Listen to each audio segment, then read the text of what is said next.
Cleopatra 7 Cleopatra is one of the most famous figures of antiquity, having ruled over ancient Egypt between 51 and 30 BC, a heroine to some and a villainess to others.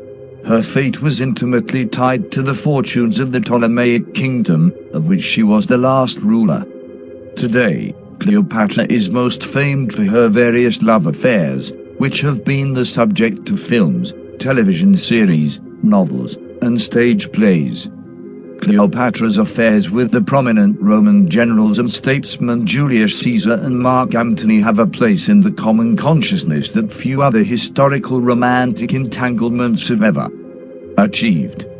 However, these affairs were not driven exclusively, or perhaps even primarily, by feelings of passion, love, or romantic sentiment. They were instead examples of cold hard realpolitik. To secure the future of her kingdom, her dynasty, and her own political position, Cleopatra needed powerful allies, and the leading men of the Mediterranean's preeminent great power were the ideal candidates.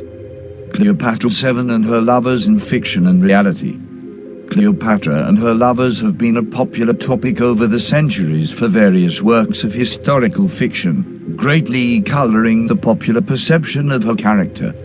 Our modern conception of this enigmatic queen has arguably been shaped the most by the tragedy of Antony and Cleopatra, written by the English playwright William Shakespeare. The play focuses on the romance between the eponymous characters and their tragic demise following the ill-fated Battle of Action. In almost equal stature in the popular imagination of Cleopatra to Shakespeare's play is the 1963 movie Cleopatra, starring Elizabeth Taylor as the eponymous Ptolemaic ruler and Richard Burton as her lover, Mark Antony. In terms of the historical record, the two most important names in the list of Cleopatra's lovers are undoubtedly Julius Caesar and Mark Antony. Although historians have proposed other potential romances, these two names are the most consequential, since both men commanded immense political and military power in ancient Rome. Julius Caesar. The Roman general and statesman Julius Caesar arrived in Egypt in 48 BC. At the time, the Roman Republic was embroiled in a brutal civil war, and Caesar was in pursuit of his bitter rival, Pompey. When Caesar arrived in Egypt, Ptolemy XIII, the brother of Cleopatra 7 and king of Egypt, presented Caesar with the severed head of Pompey. Although Caesar and Pompey were rivals, it is said that he was saddened to see that his adversary had met this end. Ptolemy XIII successfully allied himself with Caesar, who decided to stay in Egypt longer than expected. However, Ptolemaic Egypt suffered from divisions of its own. According to the will of Ptolemy XII, his children, Ptolemy XIII and Cleopatra 7, would rule together as co-monarchs over Egypt. But this arrangement had fallen apart and Ptolemy had exiled his sister Cleopatra. Caesar sought to mediate the dispute. Much to Ptolemy's chagrin, Caesar received Cleopatra in Alexandria and eventually decided to resolve the dispute in her favor. Ultimately, this resulted in the Battle of the Nile in 47 BC, which pitted the forces of Caesar and Cleopatra against Ptolemy. Ptolemy lost and was forced to flee the city. He later drowned trying to cross the Nile. During this time, Caesar and Cleopatra developed a relationship that was both political and romantic.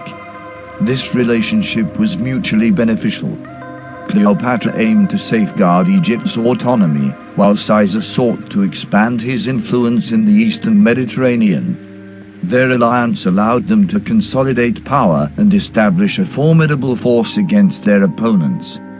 On June the 23rd, 47 BC, Cleopatra gave birth to Caesarion, her child with Caesar. He was the only known biological son of Caesar and would go on to become the last sovereign member of the Ptolemaic dynasty.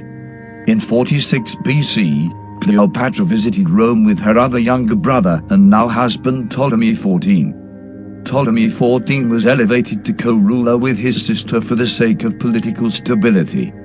However, Ptolemy XIV, who was only a young boy, had no real political power, and Cleopatra maintained her relationship with Caesar. During her long stay in Rome, Cleopatra stayed at Caesar's villa, where he bestowed upon her and Ptolemy XIV the title of friend and ally of the Roman people. This essentially meant that Egypt was a client state and ally of Rome. On March the 15th, 44 BC, Caesar was assassinated by a group of Roman senators. Cleopatra hung on in Rome until about mid-April. She probably hoped that her son Caesarion would be named as Caesar's heir, but his grandnephew Octavian received this honor instead. The alliance between Antony and Cleopatra had proven mutually beneficial, but ultimately, the lovers would face defeat and death together. Relations between the Roman triumvirs broke down and Octavian and Antony plunged the Roman world into civil war once more. In 31 BC, the combined forces of Antony and Cleopatra were defeated at the sea battle of Actium, effectively sealing their fates. In 30 BC, Octavian's forces landed in Egypt. Antony was able to win a small victory on land at first, but his fleet then surrendered to Octavian, followed by his cavalry. Antony's military position was now truly hopeless. After his forces were defeated, and believing falsely that Cleopatra had killed herself, Antony attempted suicide by falling on his own sword. However, he did not succeed in taking his own life immediately. When news reached Cleopatra that Antony was still alive, he was brought to her monument. According to Plutarch, Antony died there from his self-inflicted wounds on August 1st, 30 BC. Devastated by Antony's death and faced with the prospect of being paraded as a captive in Rome, Cleopatra resolved to take her own life. According to historical accounts, she arranged for poisonous asps to be smuggled into her chambers. Cleopatra allowed one of the venomous snakes to bite her, causing her death. She died on August the 12th, 30 BC. After her death, Egypt was annexed by Octavian, who became the first Roman emperor. Cleopatra's son was the only child of Cleopatra who survived, and after a period spent as a political prisoner in Rome, she would go on to become the Queen of Mauritania. Antony and Cleopatra had achieved a contented balance between their taste for pleasure and their political responsibilities. However, the spring of 40 BC brought news from Rome that shattered the hedonistic idyll of the lovers. Antony's wife was causing trouble. Fulvia and Antony's brother had mounted a political challenge to Octavian, who ruled the west from Rome. Naturally, Antony was implicated, and it's likely he had some knowledge and probably gave them his tacit approval. But the conspiracy collapsed, and Antony had to do everything possible to persuade Octavian of his innocence, including returning to Italy. Conveniently, though not suspiciously, Fulvia died that year, and Antony seized the political opportunity. To prove his loyalty and cement the alliance, Antony married Octavian's sister, Octavia.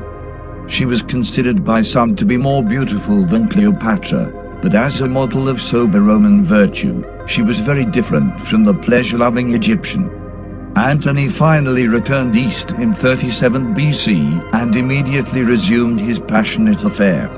He still saw in Cleopatra not only a matchless lover, but also a highly efficient ruler whose political ambitions were attuned with his own. He boasted her right to rule Egypt, while she supported his belated campaign against the Parthians, a military venture that ended in disaster.